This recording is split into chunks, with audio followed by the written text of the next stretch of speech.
तरह से देखते हैं एजुकेशन डिपार्टमेंट के लिए? लेकिन हम जो शिक्षा में काम कर रहे हैं, हमारा तो प्रयास है कि हर घर तक, आले से विद्यालय तक कोई घर ना छूटे जहाँ से बच्चे हमारे पास पहुँचे। तो उस प्रयास को ध्यान में रखते हुए बच्चे को जिंदगी बनाने के लिए दो लोगों का बहुत अहम रोल होता है, एक गुरु और एक माता पिता। एसएमसी में उन्हीं बच्चों के पेरेंट्स मेंबर्स होते हैं। तो आज हमने गुरु और माता पिता को समर्पित करके आज के दिन के कार्यक्रम प्रयोगशाला आज हमने करी है, और इसमें हमने एसएमसी के मेंबर से और भी सुझाव लिए हैं कि जिससे कि हम स्कूल्स को और बेहतर कर पाए। हरियाणा की बात करती हूँ तो आदरणीय मनोहर लाल जी के कार्यकाल में और नायब सिंह सैनी जी का जो वर्तमान चल रहा है, दोनों में ही शिक्षा को पूरी तवज्जो दी गई। बिल्डिंग्स अगर आप देखेंगे तो बहुत सारी बिल्डिंग्स नई भी बनाई हैं। फिर उसके अलावा हमने संस्कृति मॉडल स्कूल खोले थे, और पंचकुला जिले का तो अपना विशेष महत्व रहा है इस बार, क्योंकि पूरे हरियाणा में प्रथम नंबर पर आया है, और कहाँ ये 1516वें नंबर पर था। तो मैं ये समझती हूँ कि हमारे ज्ञानचंद गुप्ता जी जो स्पीकर भी हैं हमारी विधानसभा के, उनका प्रयास, हमारी बंतो कटारिया जी, लतिका जी, मतलब अगर जनप्रतिनिधि रुचि लेता है तो निश्चित रूप में प्रशासनिक अधिकारी और कर्मचारी की जिम्मेवारी डबल बन जाती है।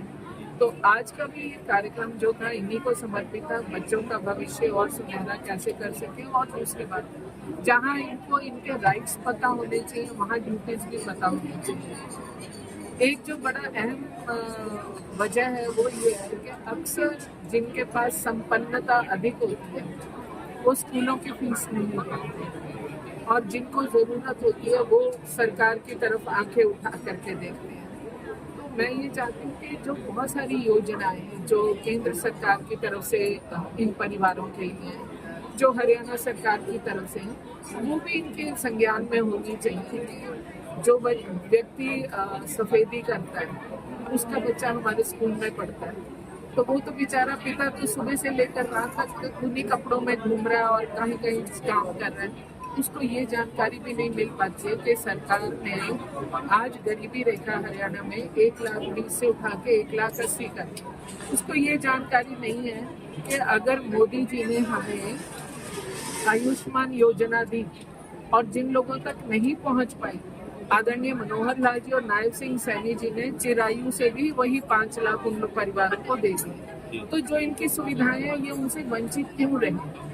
जिस प्रकार से गुप्ता जी ने भी एक निरीक्षण किया था, कीड़ों वाला आटा एक्सपायरी किया था, ऐसे कई स्कूल और भी होंगे, तो ऐसे में क्या मतलब कोई कार्रवाई करनी है? हमने उस पर भी कार्रवाई करनी है। उस जो हमारे प्रिंसिपल थे उनको हमें निलंबित करना पड़ा।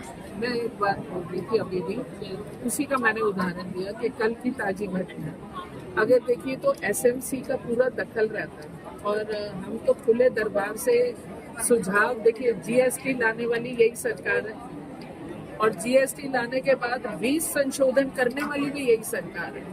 तो हम तो कहते हैं कि एसएमसी के माध्यम से हमारे तक सुझाव आए। अगर हमारे सरकारी व्यक्ति में भी कहीं कोई कुताही या कमी पाई जाती है तो हम आपस में बैठ के ठीक कर सकते हैं और हर चीज़ बेहतर कर सकते हैं। एसएमसी के मेंबर्स को भी मैंने ये बात बोली है कि आप महीने में अगर मीटिंग लें तो महीने की मीटिंग का ये फायदा कि आप इन सब चीज़ों तक भी पहुंच पाए। कुछ दिन पहले कुछ हादसा भी हुआ था, स्कूली बच्चे थे और ऐसे कई रूट हैं, आप बच्चे परेशान होते जाते हैं। और अभी भी ओवरलोडिंग की समस्या सामने आ रही है बसों में, जो गाड़ियों की ओवरलोडिंग की समस्या आ रही है। अभी ये इस पर भी चर्चा करी हमने कि जहाँ पर ऐसी स्थिति है जैसे हमारे संज्ञान में आता जाएगा, हम अपने जो हमारे ट्रांसपोर्ट विभाग के मंत्री हैं आदरणीय असीम गोयल जी, उन्होंने कल 2 गाड़ियां लगा दी वहाँ पर, क्योंकि जैसे संज्ञान में आया। अब एक बात है, कोई व्यक्ति मंत्री बनता है तो वो परमात्मा ने सूचना उस तक पहुंचेगी तो वो दौड़ के करेगा। आपने देखा होगा परसों तुरंत प्रभाव से हमारे असीम गोयल जी पहुंचे और उन्होंने कार्रवाई को अंजाम दिया।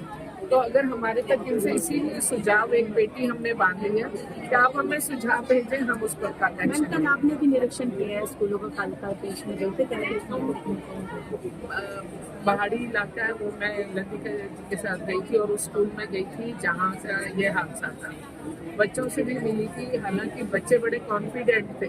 मैंने उनसे जनरल क्वेश्चंस भी पूछे तो बच्चों का बहुत अच्छा उत्तर आ रहा था, और मैंने फिर बच्चों से ही पूछा कि कोई तुम सुझाव दो मुझे कि हमें क्या करना चाहिए। आज बच्चे इतने एक्टिव हैं, ज़माना बहुत बदल गया, सारा मोबाइल पर आ चुका है। तो बच्चों ने मुझे 2-3 बातें बोली और मैंने बच्चों की वो अपने ध्यान संज्ञान में रखी।